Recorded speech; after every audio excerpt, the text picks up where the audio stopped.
And welcome to Louisville Now. I'm John Ramsey, and now is a great time in Louisville because there's so much going on, so many reasons to celebrate your city, and one of them is diversity. Beautiful people, beautiful countries, culture, arts. We are going to celebrate it because we're going to celebrate it at Worldfest with Amos Izermana, and you are with the Mayor's Office for Immigrant Affairs, right, Amos? Yes, I am. I'm the director for the Mayor's Office for Immigrant Affairs. Good to be here. Good to see you, Amos. Yes. All right, before we get started here, on a personal note, congratulations. Thank you. You and your wife just had a baby. Yes, we just had our very first baby. Very, very excited. So you've got celebrations all over the place. Absolutely, yes, yes. All right, let's talk a little bit about Worldfest.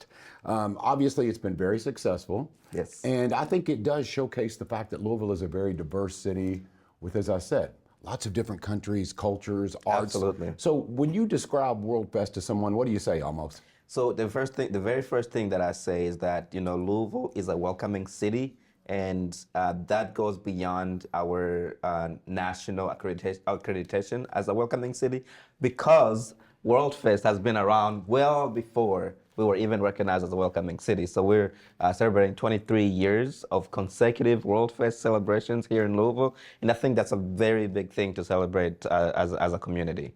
You know, a lot of us, when we think about Worldfest, I have to admit, I think a lot about food. Yes. We all like to eat really good food.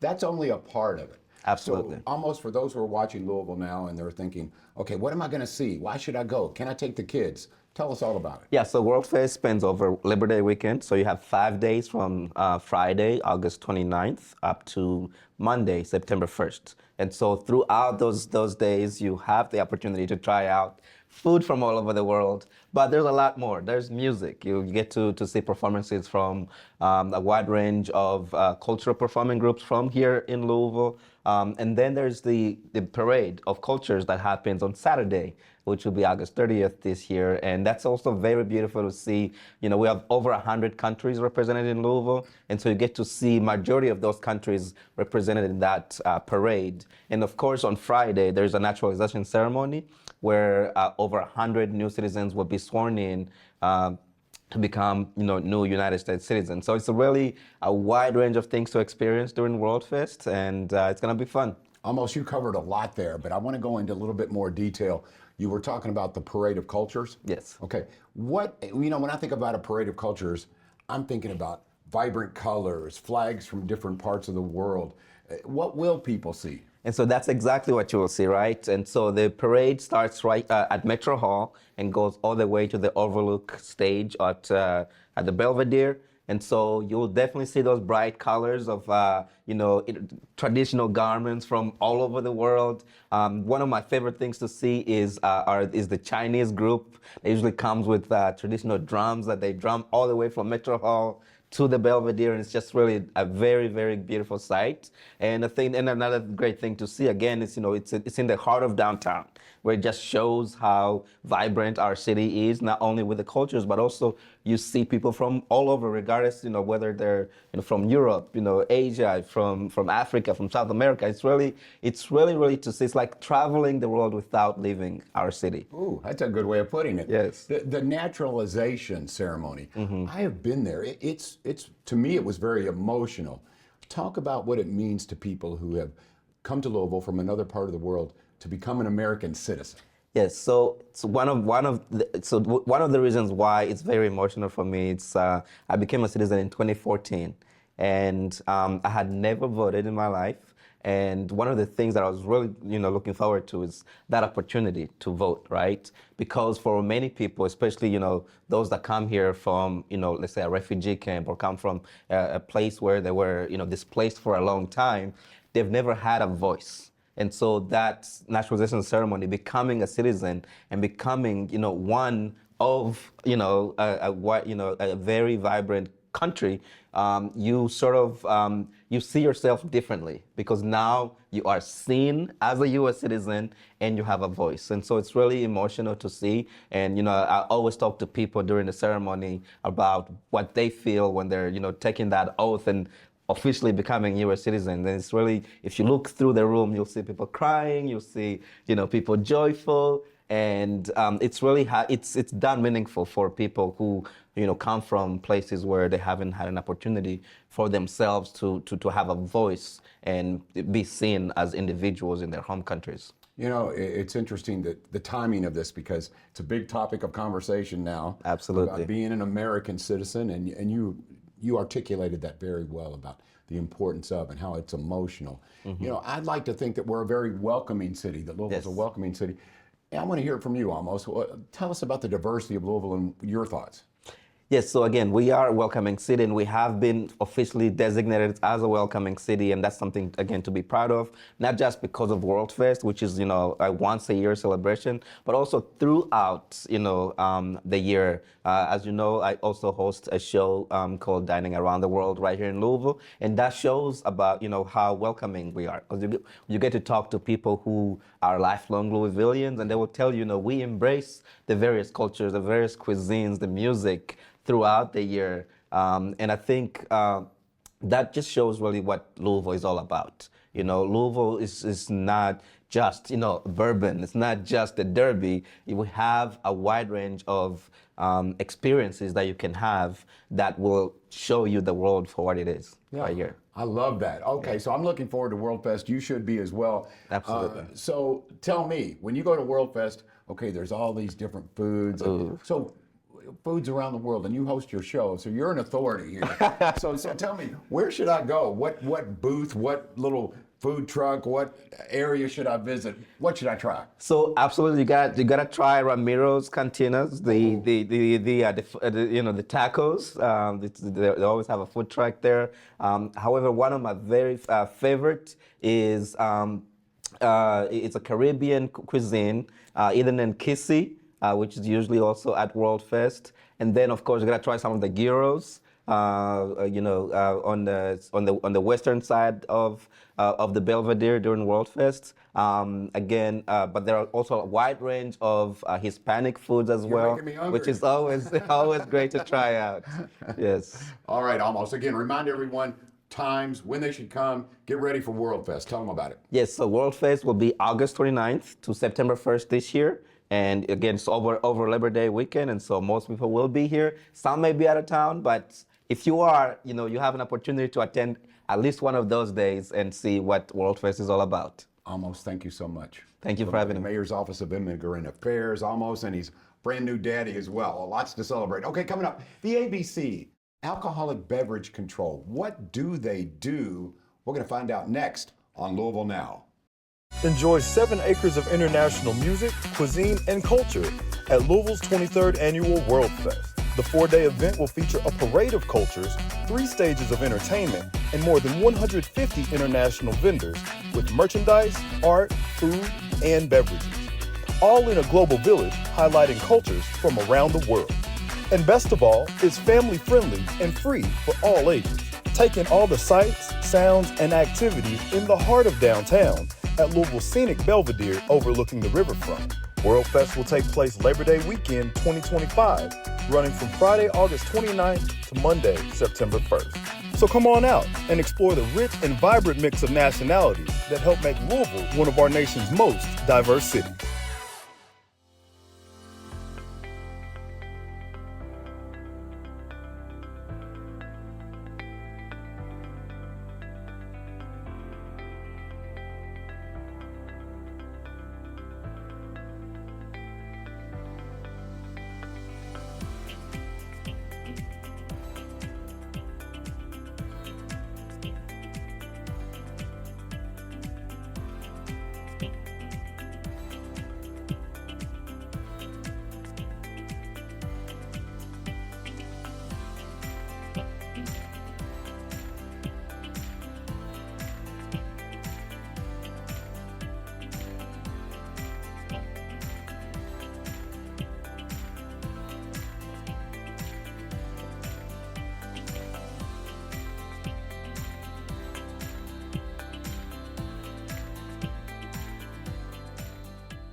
Welcome back to Louisville Now. ABC, it's not as easy as the ABCs. It's the Alcoholic Beverage Control, an acronym for you there. And with me now is the Director of Licensing. He is Chris Robinson. Chris, thank you so much for joining us. Yeah, thank you for having me. Okay, when I hear about the ABC, and I know this is probably it's factual as far as the public is concerned, but it seems like there's always an issue with a bar or restaurant. Yeah. Tell people a little bit about what you do. It's more than that. Yeah. So in addition to all establishments that serve alcohol, so that's bars, that's restaurants, that's summer events. I heard earlier we're talking about like the Worldfest. So we license like the food trucks that would be at festivals like that. We do armed guards, we do taxi cabs. So pretty much if it has wheels, we kind of oversee it and kind of regulate it. Okay, so licensing period, right? Overall. Yes. Okay, so tell me a little bit about the process. Let's give a scenario here. New restaurant comes in town. Sure. They need an alcohol license. How does it work? Okay, so you have to do both state and local. So they would come in, they would fill out our application. They would also get in contact with the health department. So they would go through the health department and get everything they need to get there. So once we receive their information in, we'll send the gentleman out, one of our ABC detectives. They also do regular inspections. So they would inspect the facility, make sure that they have everything in place, and then they would report back to us that they're good to go. It's a several step process. So then they would come to me as a director of licensing and then to the director of the department for like the final checkoff. And then they would also need to go through the state ABC department, which they essentially would be going through that same process with the state too. Okay, so because you're a metro government agency, I know this is important to Mayor Greenberg, important to you, is public input. So I understand you've had a survey. What kind of things are discussed? What do you want to know from the public, and what should the public know about you? Yeah, so that's really good. So the public has the ability to give input on any establishment that files for a license. I don't know if many of them know that. Now that's filed through the state, so that's reported to the state, but this is the first time since I've been here that we're actually getting input directly from citizens and it's coming directly to us. Usually it comes through the state, so it goes through them and then they filter it down to us. So the kind of things that we're looking for is, we take into account how many establishments are in a given area, crime rates in a certain area, all kinds of different things like and what's going on in a specific area before determining who gets a license and who doesn't get a license.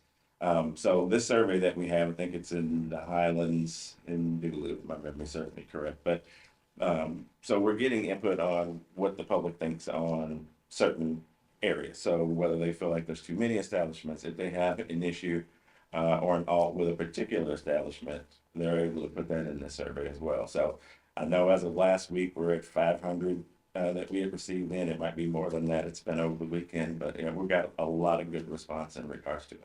I apologize because I've kind of danced around. I said, I was saying issues or what do people want to know about? So, we hear a lot about some establishments. Now, most of them operated very well, Yes. by the book, by the rules, and we love that. But what kind of things can get your attention at the ABC, for lack of a better term? What gets your attention? So main thing is underage sales is a big one. We've been in the news a couple of times here for establishments that have had underage sales. That's a really big one. Selling after hours. So each establishment applies for a particular license, 12 a.m., 2 a.m., 4 a.m. And so they cannot have alcohol out and present past that given time frame. So those kind of things are really important. Also, we're looking to see, is your establishment safe? Are people able to come to your establishment, have a good time, and be able to leave safe? And that includes walking to and from their cars, not just the establishment itself, but we want businesses to take into account the whole entire experience from when somebody gets near their establishment, inside, and then also leaving. Interesting. Oh, I'm curious, Chris. In a former life, I had a restaurant, and back then you could do a beer and wine license, or you could do an overall liquor alcohol license that covered everything. Are there different kinds of licenses? Yeah, there are. So you can have like, so we'll just use restaurants. So you can do like a beer only license. So that would be like, obviously your beer, your malt beverages like White Claw, things of that nature. And then you can have your full liquor license, and you can do it by the drink. So basically that's open pour, if we look at it that way. So package is in a sealed container, open pour is an open drink. So those are the two main types. And within that, there's several different breakdowns. So, there's 30 or so different license types or whatever.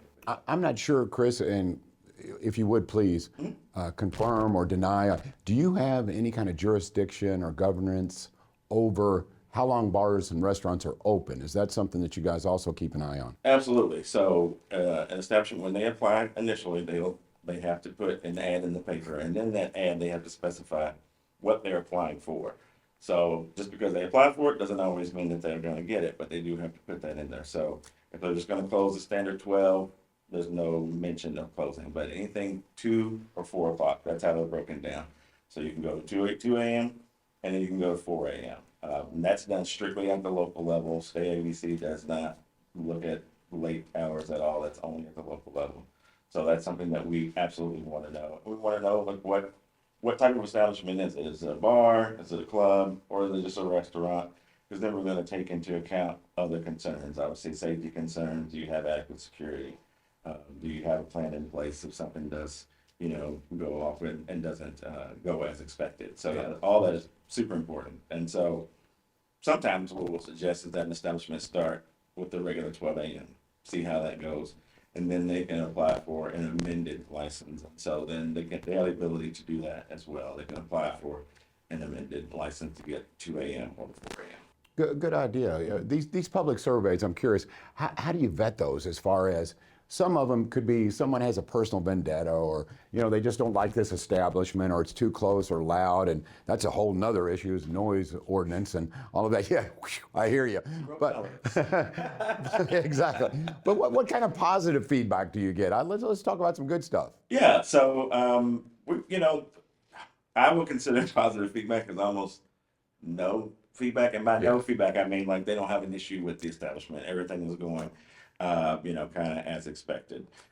So we haven't dived all the way through all of the surveys. Obviously, we're still getting them in, and we're trying to figure out the best way to kind of filter through all of those and kind of determine, what people are really concerned about. But for the most part, like you said, there's going to be one-off here, whatever. But you can kind of tell by what people are saying, whether they're serious or not. And then obviously you take the group as a whole. And so, if you're talking about a particular area more than another, then, then we'll take all that into account. Well, on behalf of the audience here at Louisville Now, thank you for what you do, Chris Robinson. I appreciate you. You're a real professional. Would it be inappropriate for me to say, hey, let's get a beer together sometime? Would that be inappropriate? No. Okay, good. Let's do it. You probably know the good spots, don't you? Yeah, absolutely. All right. He is the director of licensing for the ABC, the Alcoholic Beverage Control here for Metro Government. Coming up here, okay, another reason to celebrate. We're going to talk to Gretchen Hunt, who is in the Mayor's Office for Women Equality. It's what we're going to talk about and how to celebrate equality for women. Coming up next on Louisville Now.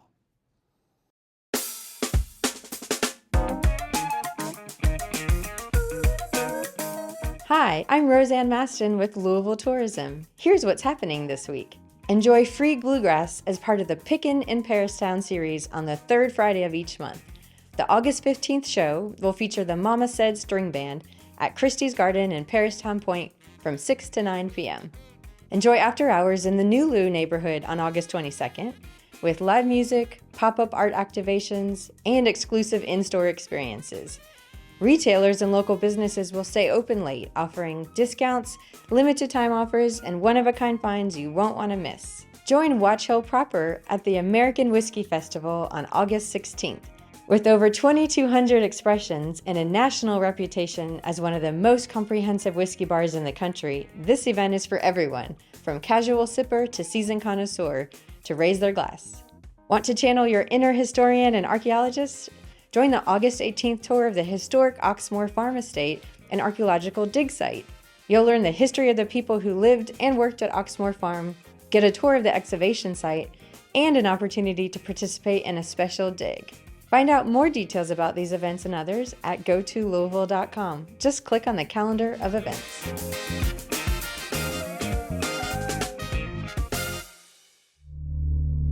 Copper wire theft is robbing us of our safety. Thieves are targeting our essential infrastructure, darkening roadways, disrupting emergency services, shutting down internet networks, and causing over $1 million in damages just last year. Copper wire theft is illegal. Mayor Craig Greenberg's Copper Wire Theft Task Force is getting results, but your help is needed. If you see something suspicious, call Crime Stoppers at 502-582-CLUE. You could get a $5,000 reward.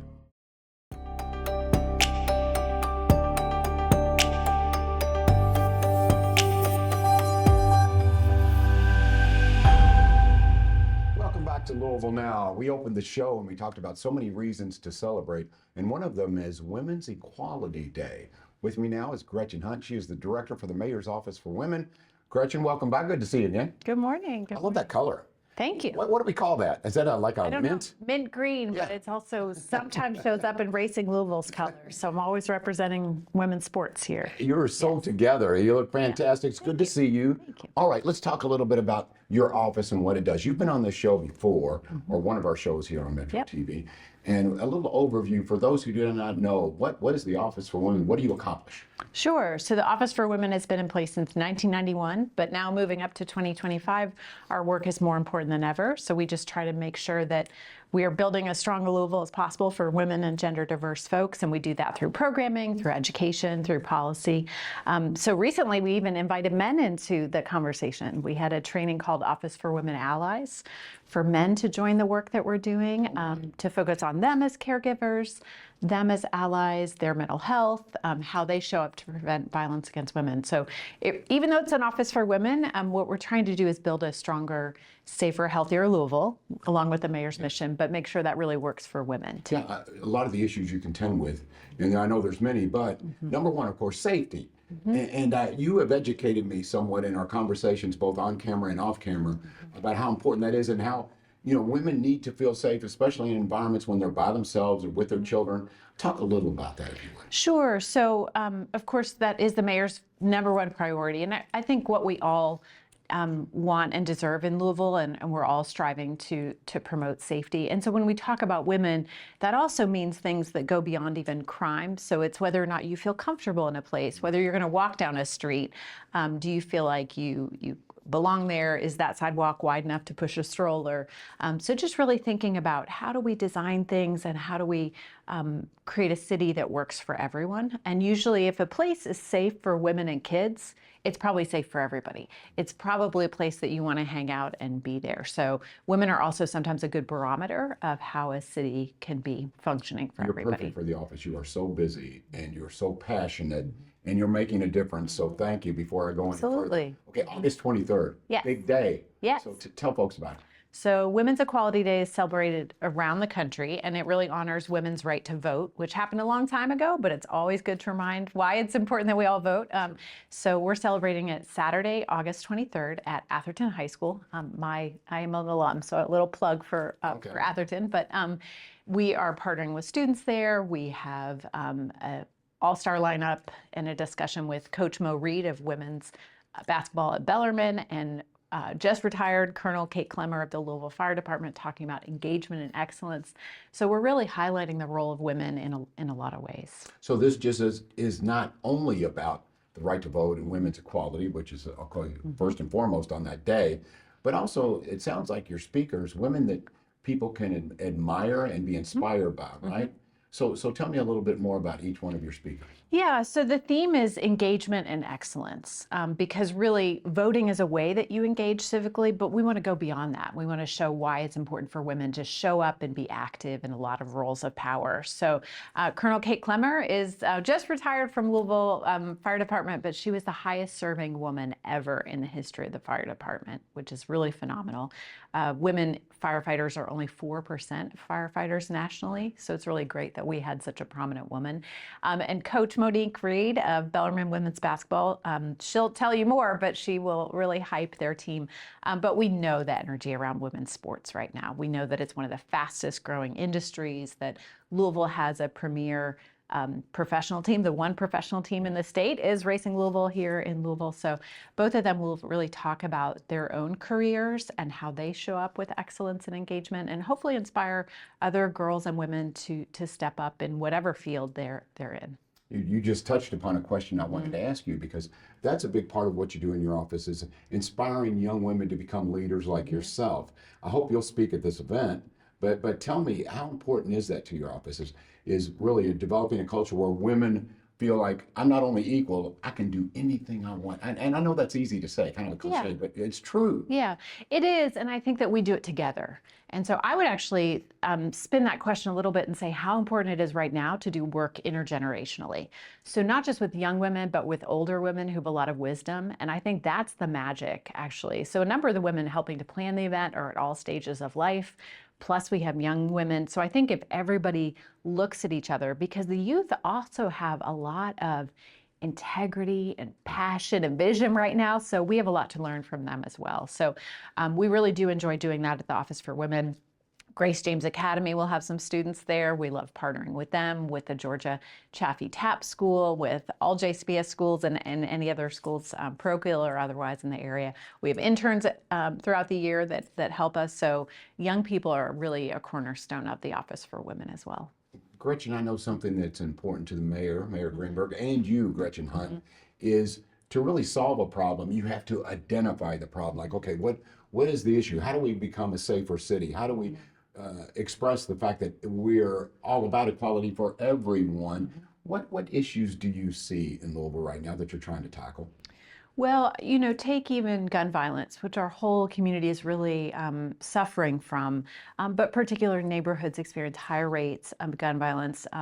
Most of those neighborhoods also have more women-headed households. So it is a gendered issue in terms of how we're supporting moms who are raising kids who may be exposed to more gun violence. So something like that, we look at where are the assets in community? Who are the women leaders? The other thing that people should know is that those same hotspots for gun violence are also some of the areas where we had the most applicants for our Office for Women Ambassador Leadership Program. So what that tells me is the solution to a lot of the problems. So not just understanding the scope of the problem of gun violence, but what's the solution? I think there are strong women leaders that are part of that solution.